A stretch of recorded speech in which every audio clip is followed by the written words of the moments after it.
pessoal, boa tarde a todo mundo. Meu nome é Laíse, como já foi falado, eu sou integrante do MD Advogados, que é um grande parceiro aqui do Centro de Empreendedorismo da Amazônia. A gente está aqui sempre em parceria com vocês, trazendo essa parte de jurídico para quem está aí nesse mundo de empreendedorismo. Então, a gente vai trazer algumas questões básicas para vocês a respeito do que é mais geral, que vocês precisam estar aí sempre ligados com relação a isso. Eu vou tentar ser o mais breve que eu puder, né? E no final a gente pode separar um tempinho para tirar as dúvidas de vocês. Vocês podem sinalizar, né, durante a exposição, para não esquecer, no chat, que a gente costuma fazer assim, ou sinaliza para alguém que está aí, e depois no final a gente faz esse momento de tirar as dúvidas, tá bom? Então vamos lá. Pode passar para o próximo slide. Quando a gente começa a falar a respeito dessa parte jurídica, né, para quem está entrando no mundo de empreender, é importante a gente destacar alguns conceitos. E o primeiro deles, que é o mais importante, é o conceito de empresa, né? O que é uma empresa? Eu quero empreender, eu quero ser um empresário. Então, mas o que é uma empresa?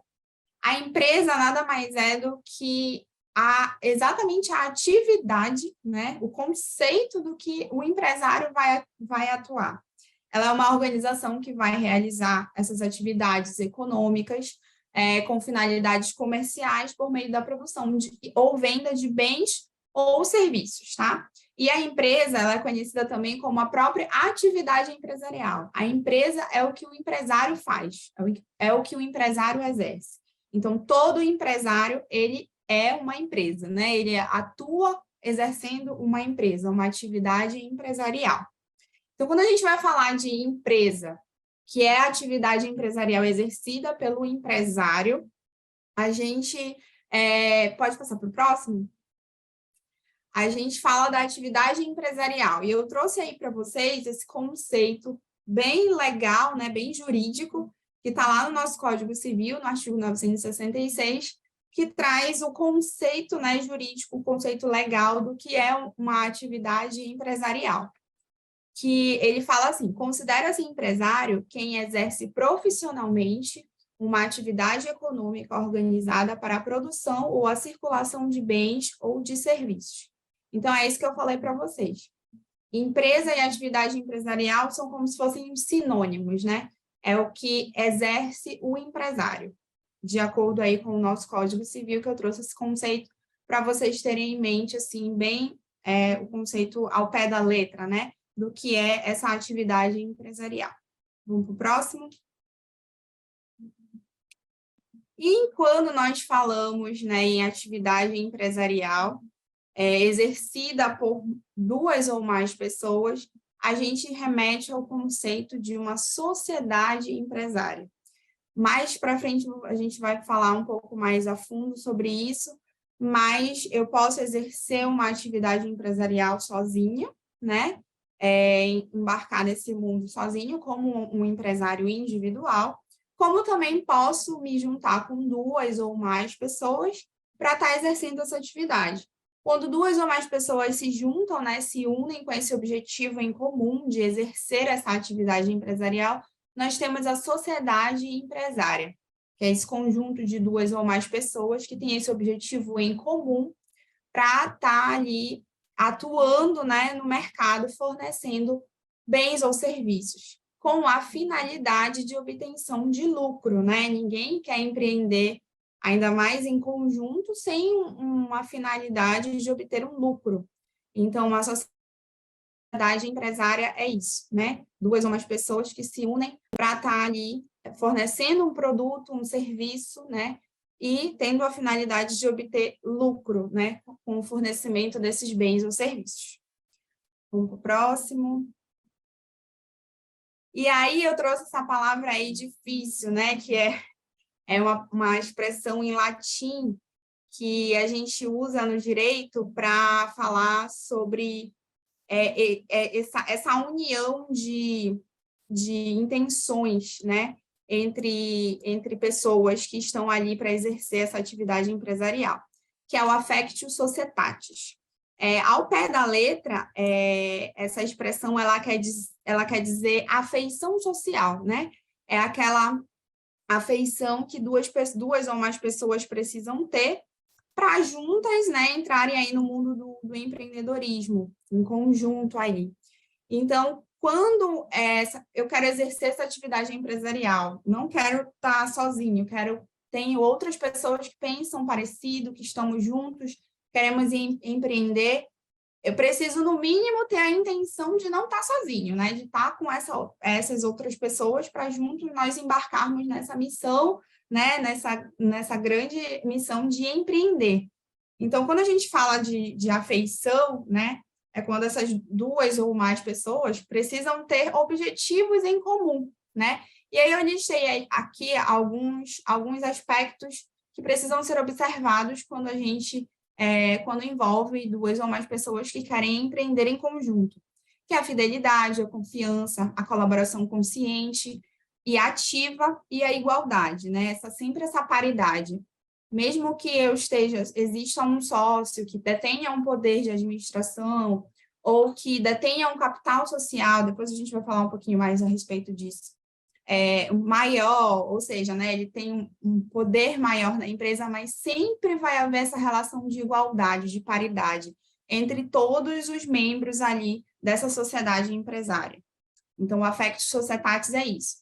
Ele não é um item, né, um requisito que é exigido pela lei, né, no Código Civil, na nossa legislação, não existe uma obrigatoriedade, para você ser sócio de alguém, você precisa ter, né, essa afeição, esse affectio societatis, essa afeição social, para que vocês possam empreender. Não é um requisito legal exigido, tá?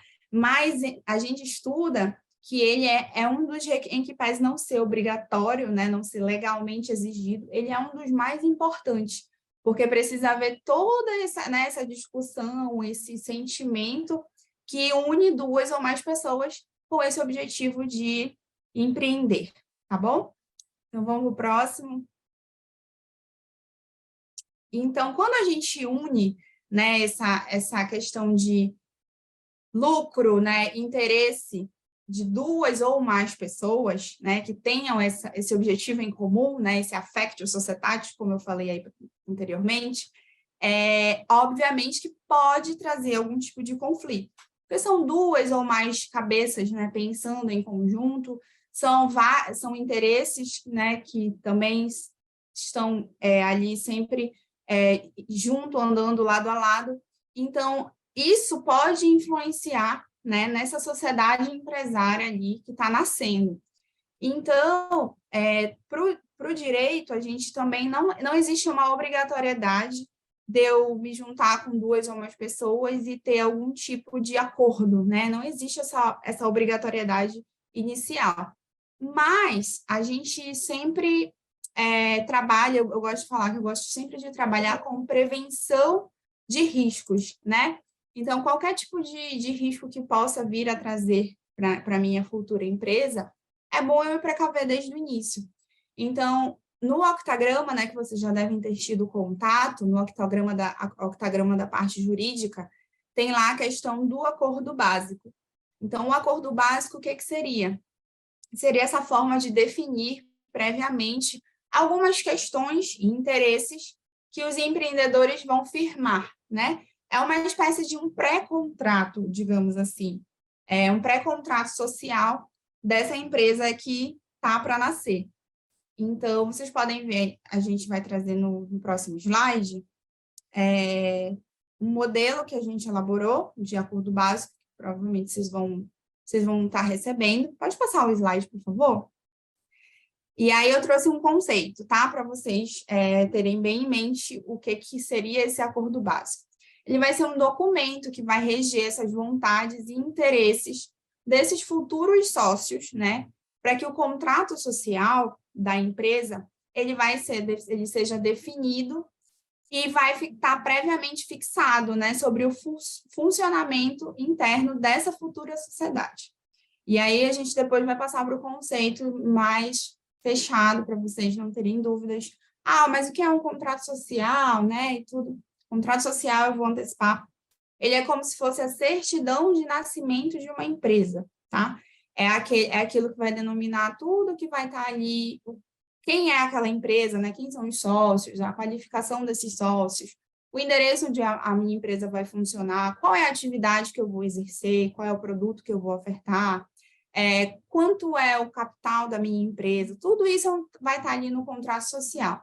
Mas esse contrato social, ele só existe, né? Ele passa a existir quando a empresa efetivamente vai, né, passar a sair do mundo fictício e entrar no mundo real, que é o que vai fazer a empresa realmente ser considerada, né, que ela existe no mundo jurídico.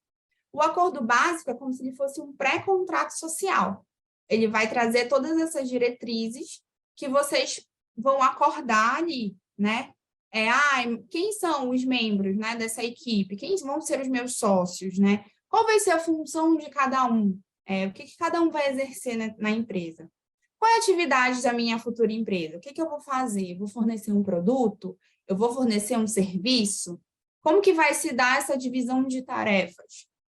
Eu vou ficar responsável pela parte administrativa, fulano vai ficar responsável pela parte de marketing, outro de vendas. Então, tudo isso vocês vão delimitar ali, as responsabilidades, as funções de cada membro dessa equipe que vocês estão, né, montando aí para entrar no mundo do empreendedorismo. Pode passar o slide, por gentileza? Para que serve, né, o acordo básico? A principal finalidade é proteger o interesse dos sócios, né, desses futuros sócios, né? Estabelecendo, como eu falei para você, os direitos, as funções, as responsabilidades e os deveres desses futuros sócios, para que tudo isso fique muito limitado e registrado, né, num papel, num documento, que ali vocês vão elaborar, vão colocar em conjunto, né, decidir tudo isso, para que isso fique registrado de alguma forma e que no futuro, né, caso venha a ter algum desentendimento de interesses, algum conflito, vocês possam, né, estarem embasados. Não, mas lá atrás a gente definiu que seria dessa forma. Esse acordo básico, ele vai vincular para sempre? Não. É realmente mais um passo de precaver, né, futuros possíveis desentendimentos. Pode passar no próximo slide? Aí a gente tem um modelo, tá? Que a gente trouxe e elaboramos aqui de um acordo básico, bem literalmente básico mesmo, ele está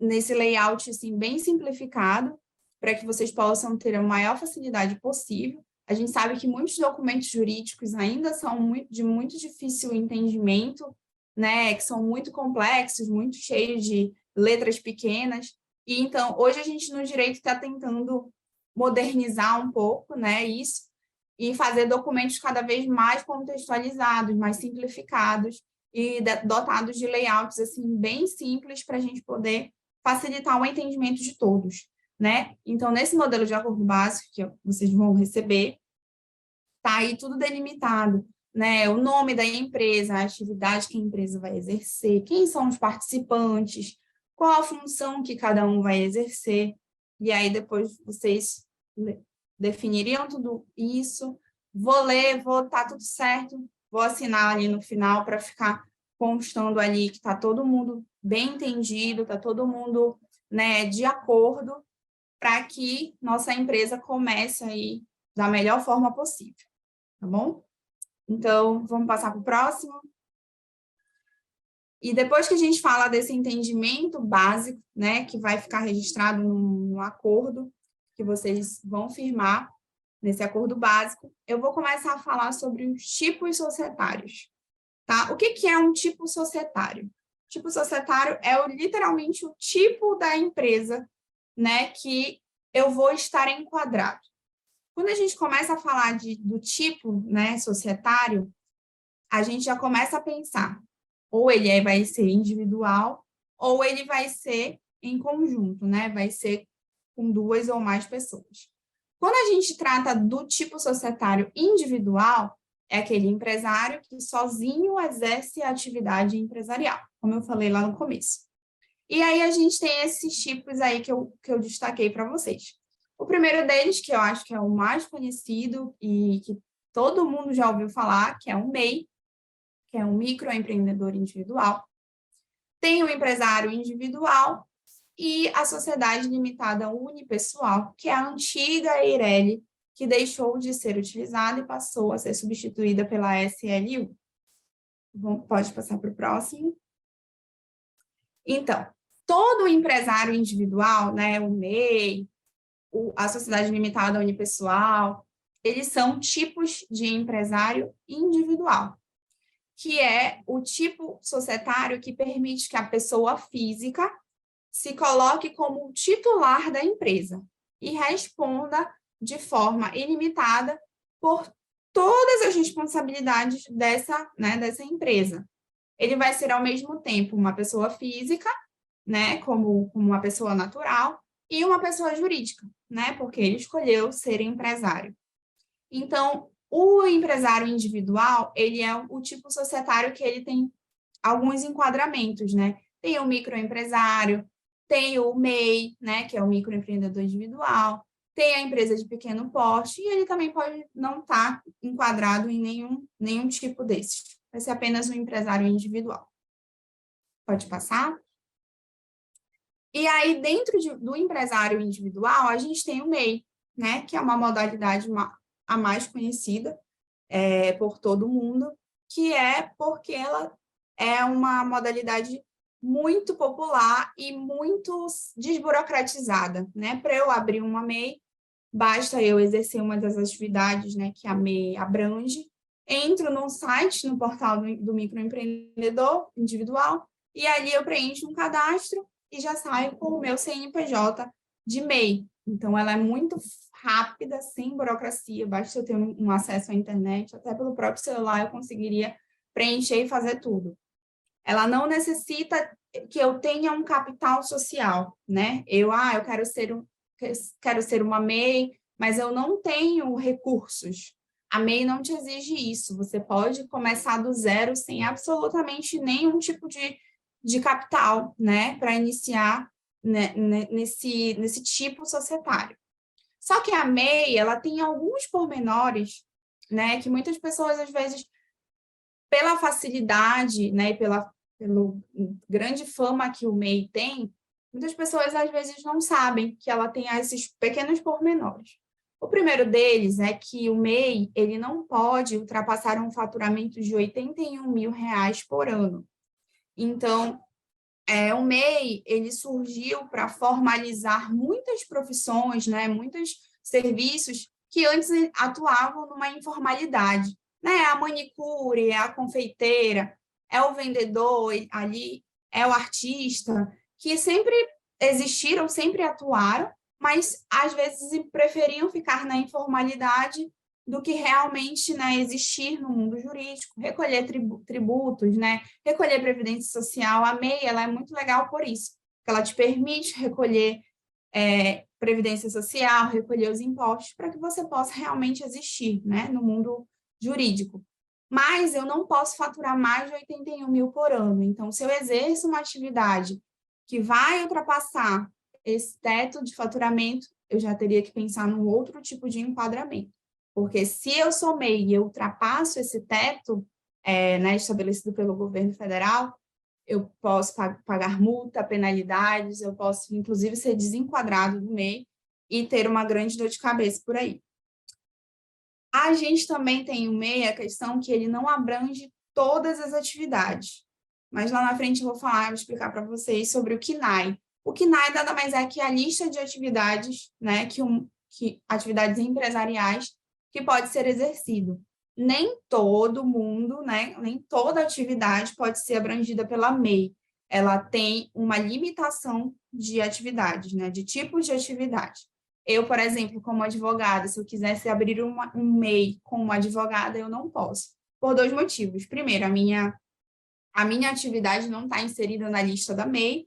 Segundo, é o meu conselho, né, que é a OAB, advogado não pode ter CNPJ de MEI, pode ter outros tipos, mas de MEI não. Assim como outras profissões, como fisioterapeutas, terapeutas ocupacionais, dentistas, não estão enquadrados ali nas atividades abrangidas pela MEI.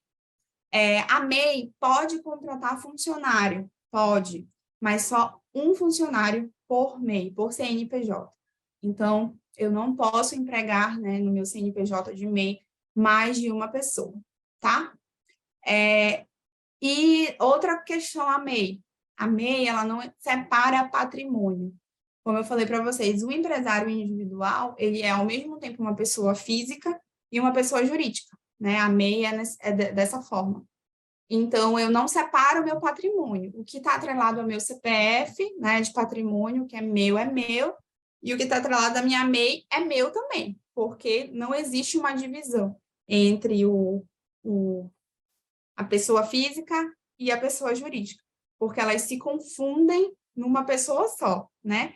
Então, isso daí pode gerar algum tipo de problema, né? Se a minha empresa acabar gerando alguma dívida, né?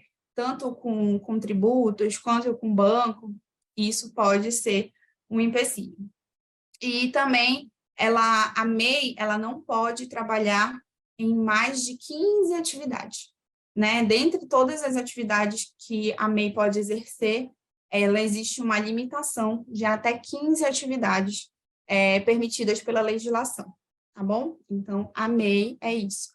Eu sei que vocês podem ter muitas dúvidas com relação à MEI, porque principalmente ela é a mais conhecida, mas aí vocês deixam aí registrados que ao final a gente vai abrir a questão das dúvidas, tá bom? Um próximo tipo empresarial, individual, eu vou falar rapidinho, é a sociedade limitada unipessoal, tá? Que é aquela que veio para substituir a Eireli. Desde 2021, a Eireli ela não existiu mais, passou a existir a SLU, que a gente denomina essa sigla. Mas são basicamente a mesma coisa, só que com algumas mudanças que vieram para melhorar esse tipo empresarial. Ainda que tenha essa palavra sociedade, ela não é, né, não é uma sociedade de duas pessoas ou mais. Ela é uma modalidade de uma só pessoa, tá? Uma composição de uma pessoa só, que é o próprio empreendedor.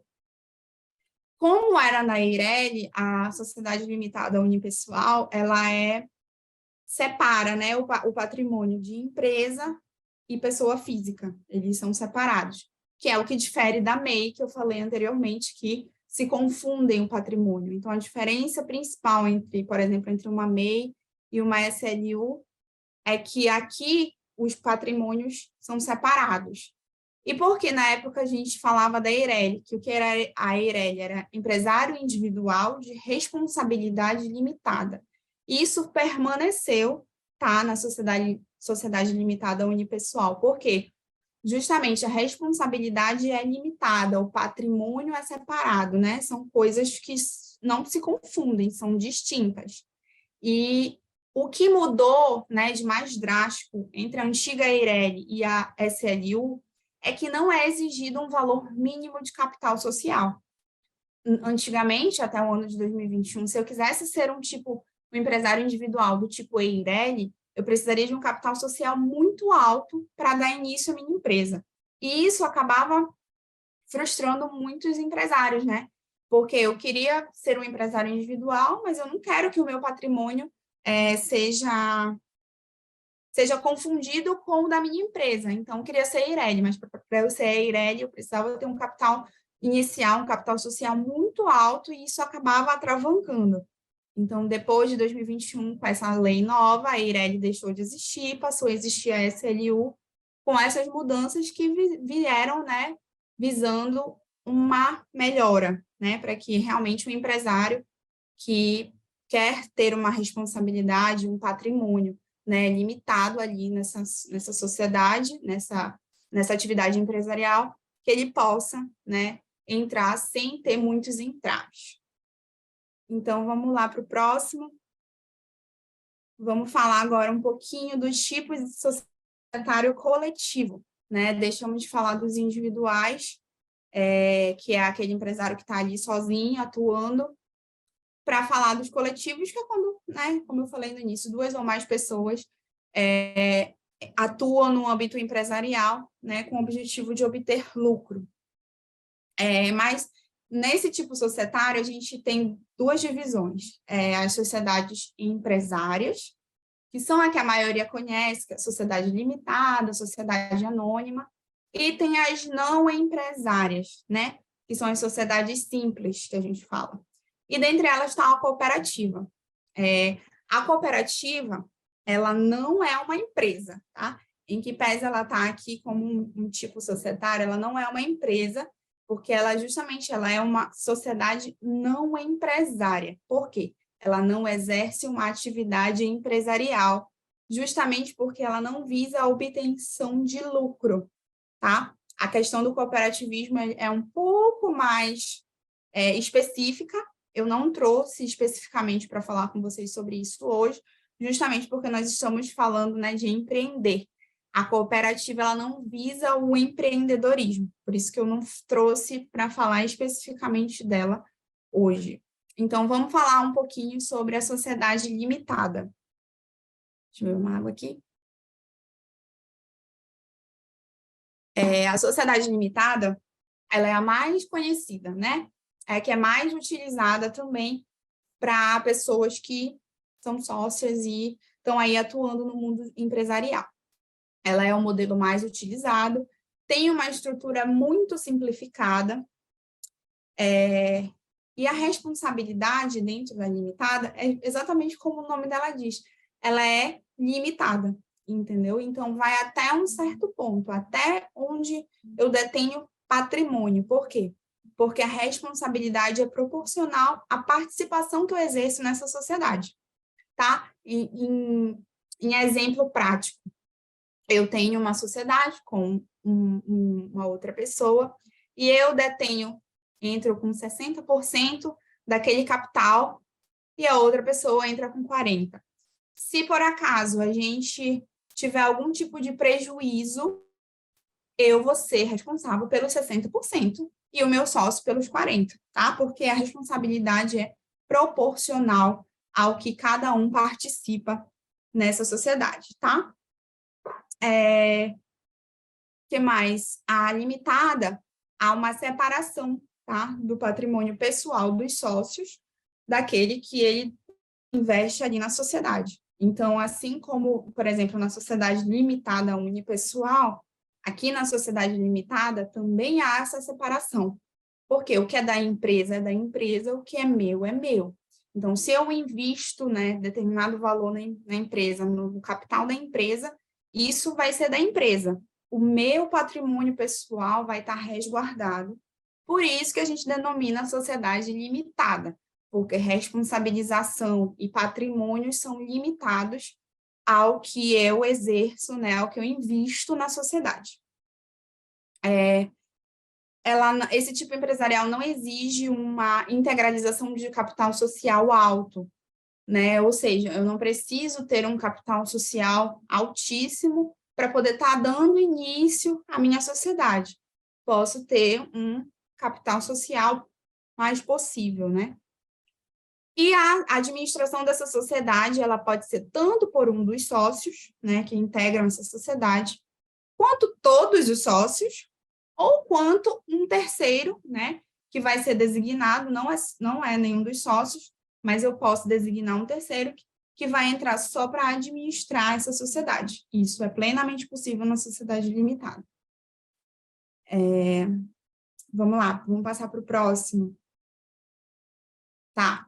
A gente já falou, então, do principal tipo de tipo societário coletivo, que é a sociedade limitada, e aí eu trouxe só um adendo com relação aos CNAEs. O que é um CNAE? Que é a Classificação Nacional de Atividades Econômicas. O CNAE, ele é essencial para a obtenção do meu CNPJ. Porque a minha gestão tributária, né, do tributo que eu vou recolher, vai depender exclusivamente do tipo de atividade que eu vou exercer. Então, o CNAE, ele está ali, é aquilo que eu falei para vocês mais um pouco antes. Por exemplo, o MEI. O MEI, eu posso exercer até 15 CNAEs. Mais que isso, a lei me barra. E dentre esses 15, existe uma fixação prévia, que o governo também enquadra, de específicos que podem ser exercidos pela MEI, podem ser enquadrados pela MEI. Então, é sempre importante eu estar atento a que atividade eu vou exercer, né? Por isso que lá no acordo básico, é uma das principais que vocês precisam, né, selecionar. Qual atividade principal, pelo menos, a minha empresa vai exercer, né? E daí, da atividade principal, eu posso partir para as secundárias, porque a gente sabe que uma empresa ela vai exercer uma principal ali, fornecer um produto, um serviço, e aí a secundária é livre, né? É ilimitada para a maioria dos casos, né? Se no caso for uma sociedade limitada. Se for uma MEI, eu tenho essa limitação de até 15 por CNPJ, por MEI, tá? Vamos para os próximos. E aí a gente está, né, já avançando. O que eu faço para abrir uma empresa, né? Quais são os passos? Eu estou começando, não faço ideia do que eu posso fazer para abrir, o que eu tenho que fazer para abrir uma empresa. E aí a gente passa aí para esse passo a passo que eu trouxe para vocês. Para abrir uma empresa, eu preciso fazer que ela exista no mundo jurídico, né? Que é quando uma criança nasce, que é a primeira coisa que, né, os responsáveis vão fazer, registrar ela lá no cartório, para que essa criança exista, né? Para que ela seja considerada uma pessoa dotada de direitos. Então, é assim que é uma empresa. Para eu poder formalizar a minha empresa, né? Fazer com que ela seja legalizada, poder recolher meus tributos, prestar, né, notas para os meus clientes, tudo isso eu preciso registrar essa empresa. E para registrar essa empresa, o primeiro passo que eu preciso fazer é procurar a junta comercial do meu estado, né? Normalmente, esse órgão pode estar localizado na capital. Com, né, o avanço tecnológico e também depois da pandemia, muitos desses órgãos se virtualizaram, né? Então, por exemplo, aqui no estado do Pará, se eu quero registrar minha empresa, eu não preciso ir na junta comercial aqui da capital, porque funciona aqui só na capital.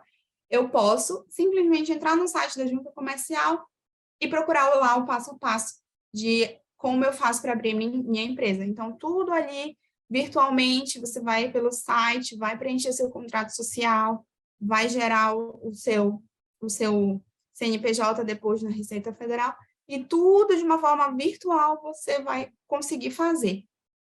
O primeiro passo é esse, registrar minha empresa através de um contrato social. Posteriormente, através da Receita Federal, eu vou gerar o meu CNPJ.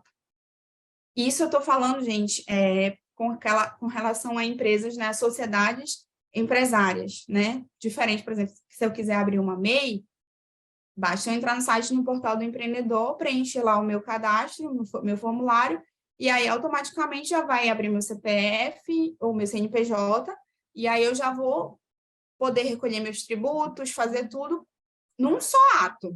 Estou falando especificamente com relação a sociedades empresárias, né, que são dotadas, né, de um contrato, tudo isso. Uma MEI, por exemplo, não precisa de um contrato social. Por quê? Porque eu estou ali sozinho, registrando meu CNPJ, eu sou a minha empresa sou eu não preciso de, né, todos esses passos. Estou me referindo a, né, sociedades e empresários que vão aí se registrar.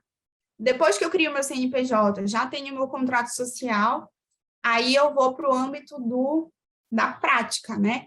O que a minha empresa vai fazer? Ela vai fornecer gêneros alimentícios? O que uma empresa que vai fornecer gêneros alimentícios precisa? Ela precisa de um alvará da prefeitura, né? Para poder funcionar ali naquele lugar, naquele endereço.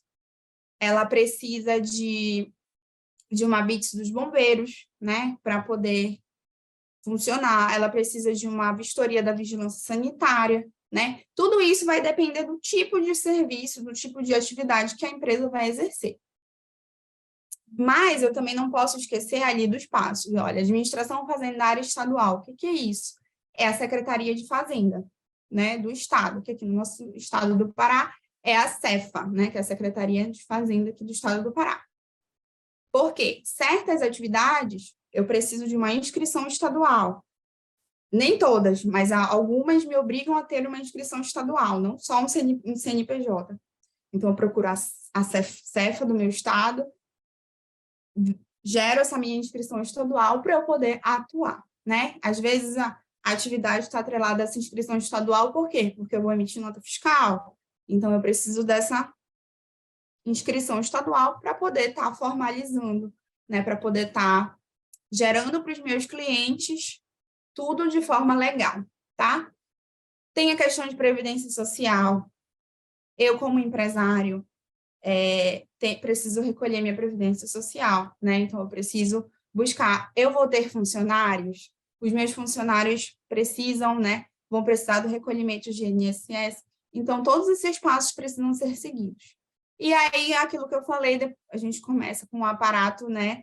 De licenças, vigilância sanitária, bombeiros, Secretaria de Meio Ambiente, se for o caso, dependendo da atividade que eu vou exercer. E aí eu vou começar a operar, né? Vou estar licenciado para operar. Aí vocês podem pensar, nossa, é muita coisa, é muita burocracia, né? Já fiquei cansado só de ouvir. Infelizmente, ainda existe muita essa burocracia para eu empreender, principalmente, né, como uma sociedade empresária.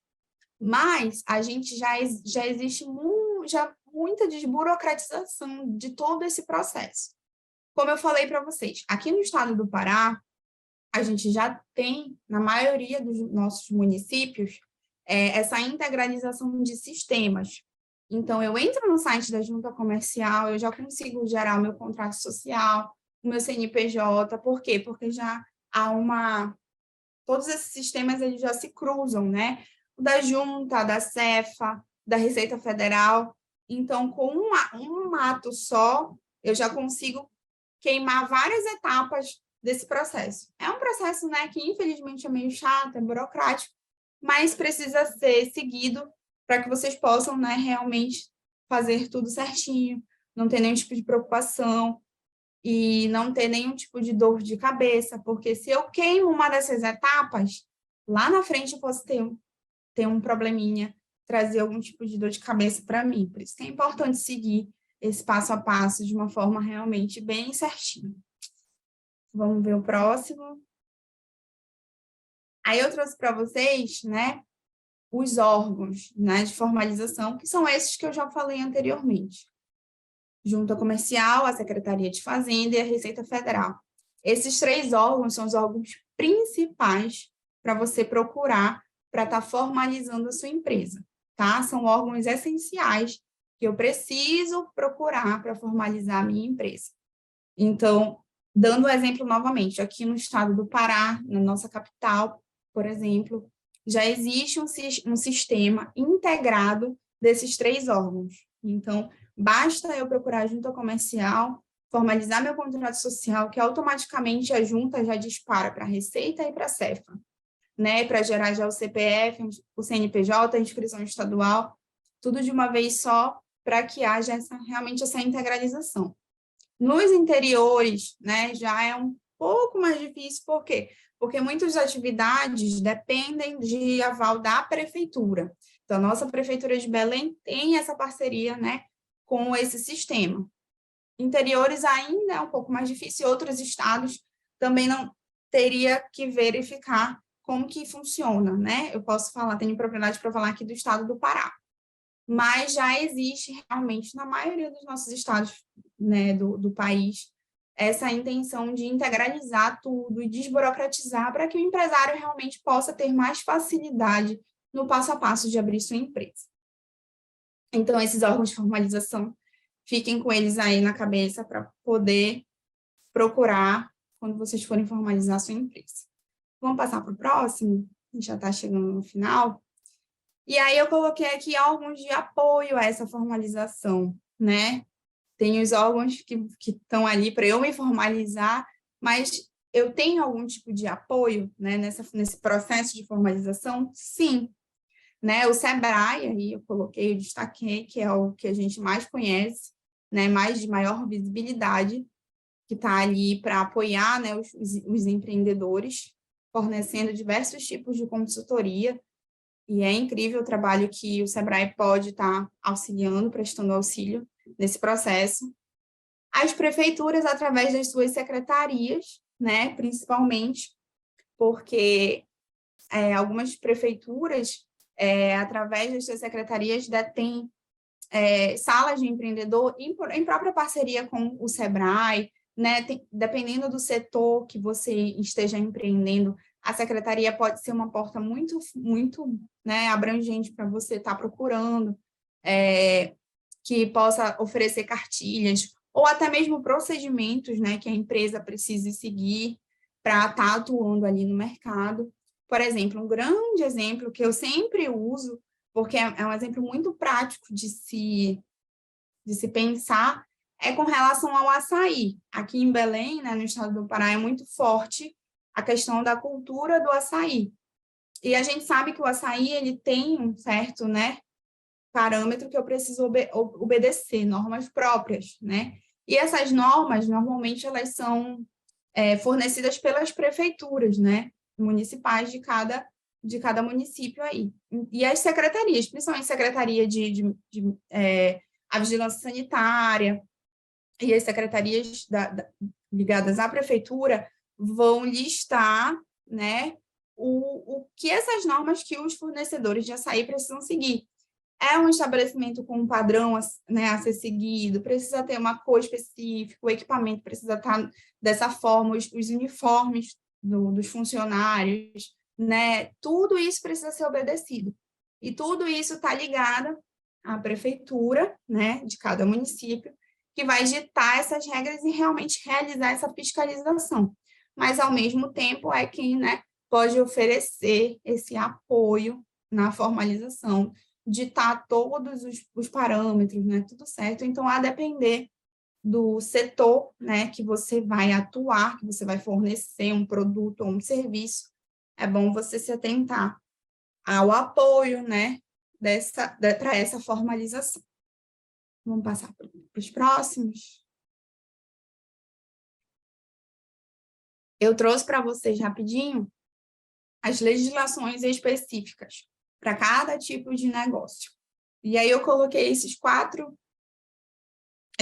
quatro áreas, que pode ser que realmente, né, vocês se enquadrem.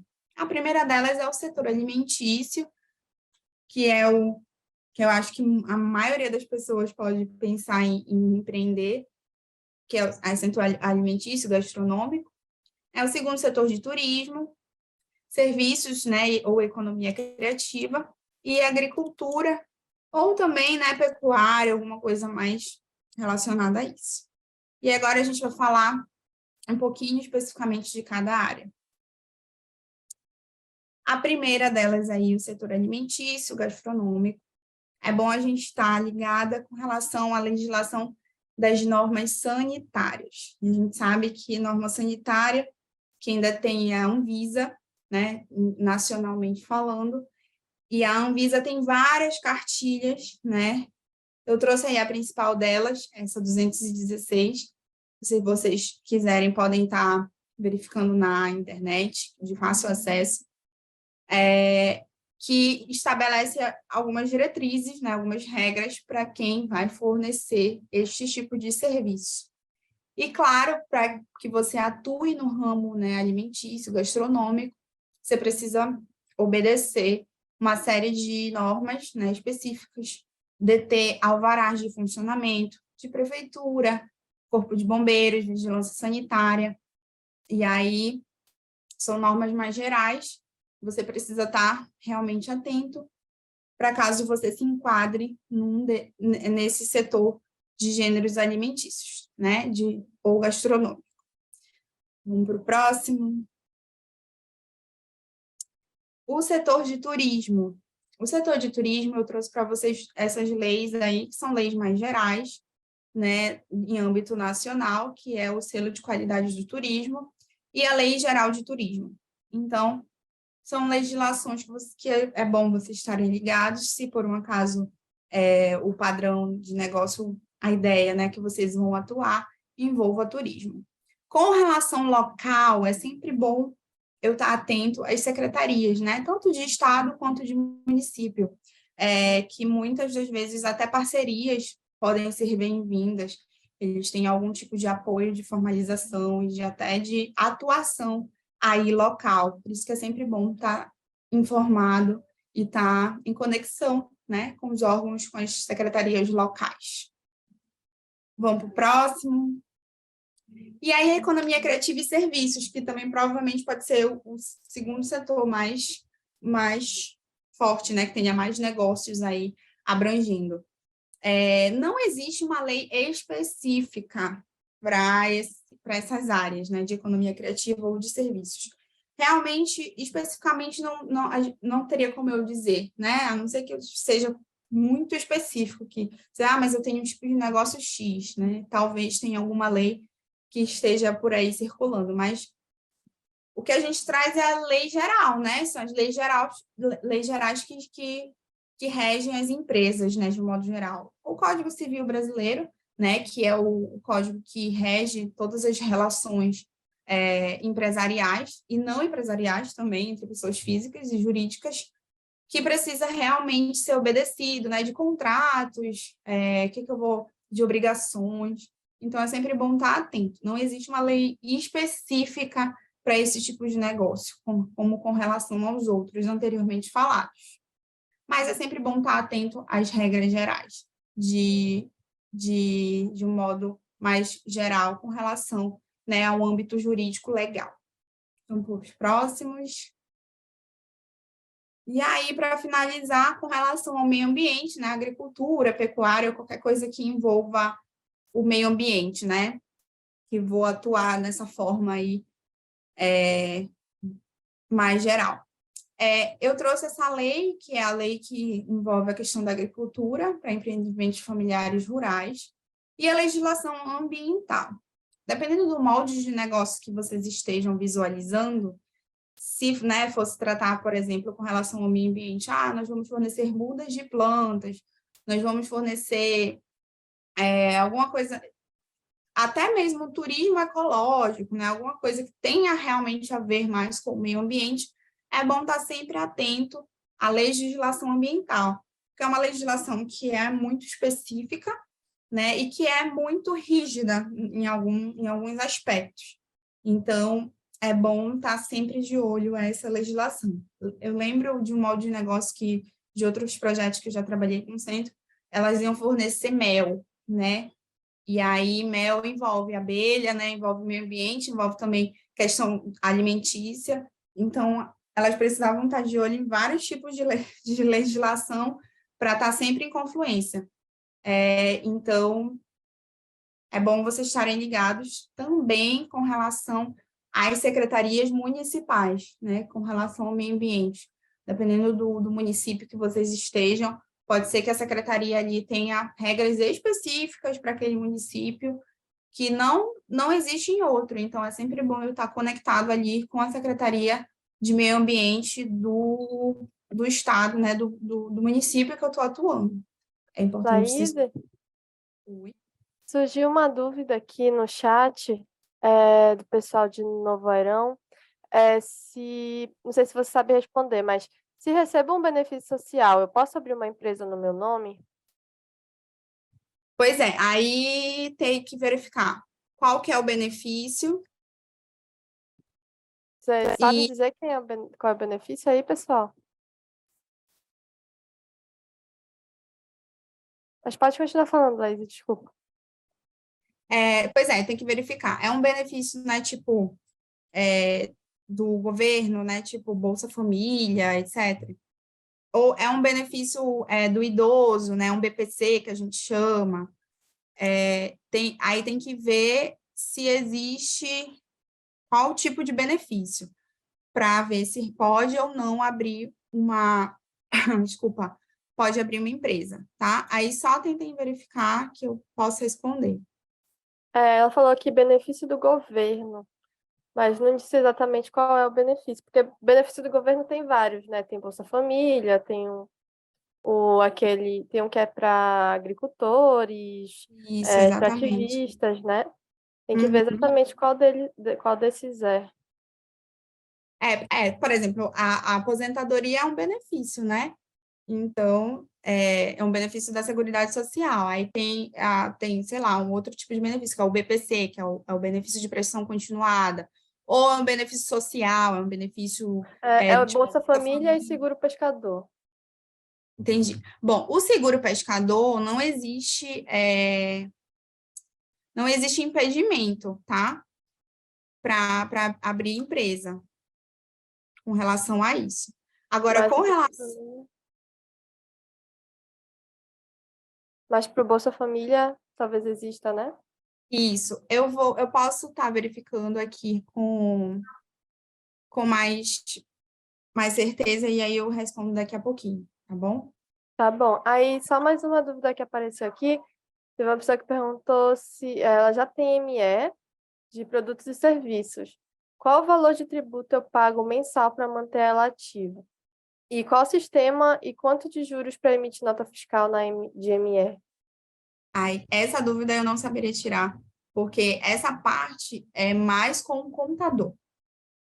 Talvez, pessoal, essa dúvida aqui, o Azulay saiba um pouco mais, já que ele é da parte do financeiro. A gente pode tentar levar para ele depois. Porque com relação, né, tributo, juros, tudo, quem faz esses cálculos é mais a parte contábil. Então, eu realmente não saberia esclarecer com precisão, tá? Beleza, Eu obrigada, acho, na Laís. verdade, que a gente já tá indo para o momento das dúvidas. Pode passar para o próximo slide? A gente já está encaminhando já para o final, para as dúvidas. Então, a gente já pode ir tirando o restante de dúvida que, porventura, possa ter. Mais alguém tem dúvida, pessoal? Manda aqui no chat ou pede para abrir aí o microfone para falar. Aqui. Diga, Jane. Oi. Pergunta no geral, carteira assinada, se tem alguma restrição para abrir e-mail ou limitado ou qualquer outra forma? Ou se pode abrir? Registrando. Escutaram? Não. Mais ou menos. A pergunta é, aqui no geral, quem está com a CLT, carteira assinada, pode abrir alguma MEI?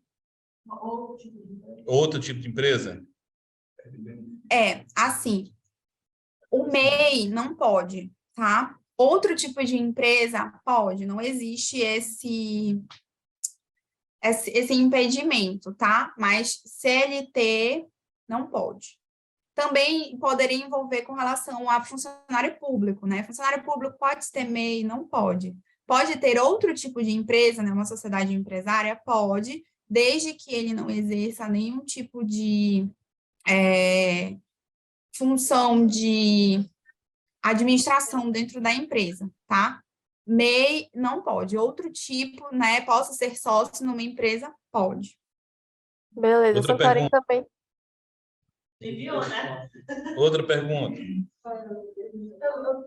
Só para finalizar aqui as perguntas de Beleza, jurisdição. beleza. Tá. Tem mais duas perguntas. Uma é, Laís, houve uma modificação na MEI, tá? E foi questionada porque estava em tramitação. Já foi aprovado aquele aumento do valor de 81 para 144 mil e também já foi feita aquelas 6 modificações para a MEI? Essa é uma pergunta. A outra é? Sobre a quantidade de funcionários. Não, sim, aí a pergunta era sobre essas 6 modificações. Se era a modificação do DAS, aumento da arrecadação anual e também o aumento de 1 para 2 funcionários da MEI. Essa tramitação já foi aprovada? Não, tudo isso, tanto com relação ao teto do faturamento, quanto em relação de contratação de funcionário, ainda não foi nada aprovado, tá? Ainda está em discussão. Por enquanto, mantém-se da forma que eu falei. Obrigado. Santarém tinha uma dúvida e Barcelos também. Sim, Santarém tem dúvida. Quem é que vai querer primeiro? Vai, você for primeiro, Iane? Não, eu já respondeu? Então vai ser o Wilton. Sobre a questão societária, na limitada, né? Ela tem uma quantidade máxima de sócios e essa porcentagem dividida, como seria assim, quando geralmente é 50%, indicado, não é indicado, tem uma pessoa que tem que ter mais ações dentro ou não, essa é a questão. Tá, com relação ao número de sócios, não existe uma limitação máxima, né, com relação à sociedade limitada. Com relação à divisão do capital social, por exemplo, eu tenho 2 sócios, obrigatoriamente 50-50? Não. A divisão realmente ela é acordada previamente entre os sócios para que seja registrado no contrato social. Existe a possibilidade de um deter 90%, outro 10%, um 99% e outro 1%. Às vezes, a pessoa realmente só quer um sócio para poder atuar, né, de uma forma sem limitação. E não existe essa limitação, pode ser a divisão conforme os sócios decidirem. Tem mais uma pergunta aqui, separei, só um momento. Eu tendo uma empresa, né, uma ME, e aí eu não tenho interesse de ter sócio, mas eu gostaria de ter, por exemplo, contratar um CEO, né? Alguém que vai ficar ali na direção. Ele entra também como...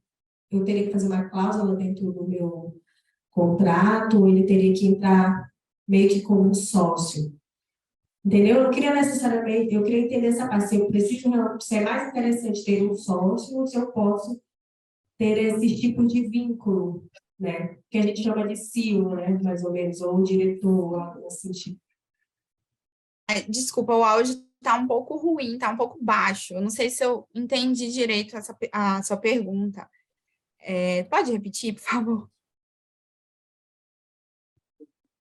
Então, tu quer falar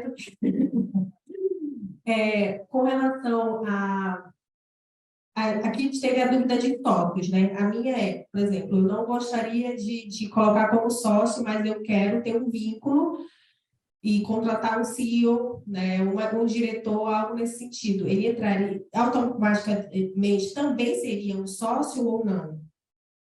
Pois é, porque assim, o CEO, ele é como se fosse um administrador, né? E essa nomenclatura a gente usa mais no SA, que quando detém quantidades ilimitadas, né, de números de sócios, aí tem o CEO que está lá administrando e exercendo o poder, né, que é dado pelos sócios, né? No caso, que são inúmeros, porque é uma sociedade de acionistas.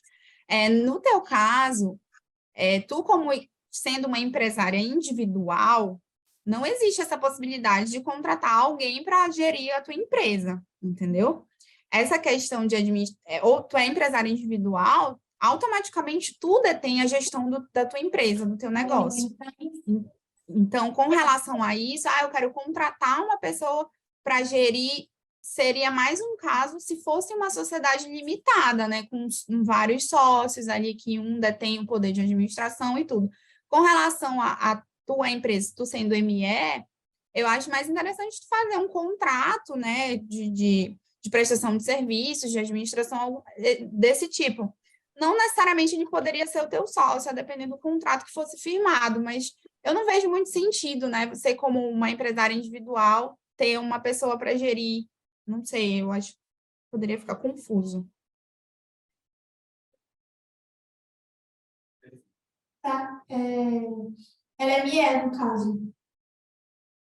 Porque ME é microempresa, né? Aí tá dentro do tipo de empresário individual. Mais alguma dúvida aí? Posso passar para outra que tem aqui de Barcelos? Sim. Pode sim. Chegou mais uma dúvida, Laís. A empresa que vai abrir tem 6 pessoas. Eu sei que apenas uma vai ser usado o CPF. A pessoa que vai abrir o CPF vai ter mais direito que as outras? Como assim? Não entendi a pergunta, porque assim, como que vai ser só usado um CPF? Se são 6 sócios, os 6 vão entrar qualificados com o CPF. A sociedade vai ter um CNPJ, que é, né, vai ser o registro da sociedade, mas todos os sócios que entrarem, se forem sócios, têm que estar registrados com o seu CPF como sócios dessa empresa. Beleza. Mas alguém tem dúvida, pessoal, para a gente poder dar um breakzinho e depois voltar para o financeiro? Não? Acho que é isso, Laís. Acho que a gente conseguiu tirar as dúvidas. Deixa eu ver. Alguém abriu? Portimões. Portimões, tem uma dúvida. Qual a dúvida, Margarida? É porque, assim, é no nosso caso aqui do Sapopema, né? É que a nossa ideia é vender pela cooperativa. E eu vi aqui ela falando que cooperativa não é uma empresa, né? Eu quero ver como é que nós vamos fazer. Porque a cooperativa ela tem a nota, é uma cooperativa de produção. É como se tu fizesse a farinha da mandioca e entregasse para a cooperativa, a nota pela cooperativa. Sabe responder, Laís, quando o caso é assim? Só uma pergunta para ela. A cooperativa já existe e elas vão fornecer serviço para a cooperativa ou elas querem criar uma cooperativa? Não, ela já existe, a cooperativa delas. E aí ela quer... A cooperativa já mais existe. um produto que vai ser vendido para a cooperativa. Tá, a cooperativa então já existe, elas querem fornecer um produto, um serviço para a cooperativa, é isso? Não, ela vai vender esse produto pela cooperativa. Ela quer usar o CNPJ da cooperativa para vender o produto. É meio que um produto atrelado a mais... É mais um produto atrelado a esse CNPJ, que é o da cooperativa. Entendi. Bom, se essa cooperativa ela já existe e ela quer, né, fornecer através da cooperativa ou em parceria com a cooperativa, o que eu indicaria? Você, né, abrir um CNPJ para você como MEI ou como, né, como uma sociedade e fazer um contrato de parceria com a cooperativa, tá? Porque, assim, como eu falei, a cooperativa ela é uma associação de pessoas que tem ali, vai praticar uma atividade, né, em prol de todo mundo, mas sem um fim lucrativo, tá? Por isso que ela não exerce a atividade empresarial. Então, nesse caso, vocês querem atuar através da cooperativa, a alternativa poderia ser essa, né? Fazer contrato de parceria para vocês estarem atuando em parceria com a cooperativa. Não, nós somos cooperados dessa cooperativa e essa cooperativa entrega os produtos dos cooperados, né? E esse produto nosso, que é o resíduos da madeira, oriundo do manejo florestal da cooperativa, que é proponente, e só é organizado o grupo de produtores, tipo o grupo que vai trabalhar os resíduos, o grupo que vai trabalhar a agricultura, o grupo que vai trabalhar a piscicultura. Então, nós somos cooperados. E aí a gente entrega o nosso produto, né, a cooperativa que representa no comércio. É isso que eu gostaria de explicar, que você me explicasse melhor. Porque para nós não abrir um CNPJ, para depois formar cooperação, mas nós já somos, nós somos membros da cooperativa. Ah, entendi. Vocês já são cooperados dessa cooperativa, né? Que já atua ali. Tá, porque assim, como eu expliquei, a cooperativa, ela não é uma empresa, tá? Se vocês vão atuar com os resíduos dessa cooperativa de uma forma assim, à parte, né? Mas em conjunto, eu vou pegar os resíduos e vou produzir ali um produto para fornecer. Aí vocês poderiam abrir um CNPJ, mas aí é um caso bem particular a ser estudado, porque uma cooperativa que já existe, né? Vocês têm que ver qual é o propósito, né, do negócio realmente de vocês, porque juridicamente falando, isso que vocês fazem é um sistema de cooperativa, né? A cooperativa ela visa ali a associação de todo mundo, a vantagem para todo mundo, para quê? Para eu eliminar o intermediário nesse processo produtivo, né? Então, realmente é um caso à parte. Eu não teria que estudar uma forma de poder dar essa alternativa para vocês, porque vocês já estão cooperados. Vocês são membros da cooperativa, então vocês trabalham para a cooperativa, entendeu? Pois é, assim que eu gostaria que você desse uma olhada, inclusive, no estatuto, porque assim, nem todo mundo, por exemplo, a cooperativa, nós temos a associação, que é comunitária, e a cooperativa é um galho da associação, né, para cuidar só da comercialização dos produtos, porque uma associação é sem fim lucrativo. Aí nós temos organizando por cadeia produtivas, né? Então, nem todos que vai estar no resíduo vai estar no manejo. E nem todos que estão lá no manejo, na detentora, pode estar no outro grupo produtivo. Entendeu? Se você estudar um pouco... O caso de vocês é um caso mais à parte. Então, a gente pode... Eu posso ver com a Laís para a gente... eu conversar com ela para ver se a gente encontra alguma forma, ou então ver se isso está realmente... Se a gente consegue ajudar vocês agora nessa etapa do projeto, ou se precisaria que fosse uma outra etapa do projeto. Mas acho que dessa parte aqui da Laís, a gente tem que estudar realmente como é que vai ser a alternativa de vocês e ver se faz mais sentido criar ou não um CNPJ à parte para fazer parceria com a cooperativa, ou se fica dentro da cooperativa mesmo. Mas acho que como o de vocês é um caso bem específico, a gente pode tentar estudar um pouquinho mais ele e tentar encontrar essa solução com vocês. Tá bom? Mas como a gente já está apertado de tempo e já passou o horário da Laís, e o Azulay já tá quase para entrar de novo, aí a gente pode tentar estudar isso com mais calma depois. Beleza? Manu, tem o caso da Turiarte, depois conversa com eles, é a mesma coisa. Um abraço. Isso, beleza. Então é isso, Laís. Obrigada. Tá bom, pessoal. Muito obrigada. Eu deixei o meu contato. Se vocês precisarem de dúvidas, pode estar entrando em contato comigo. Foi um prazer, viu?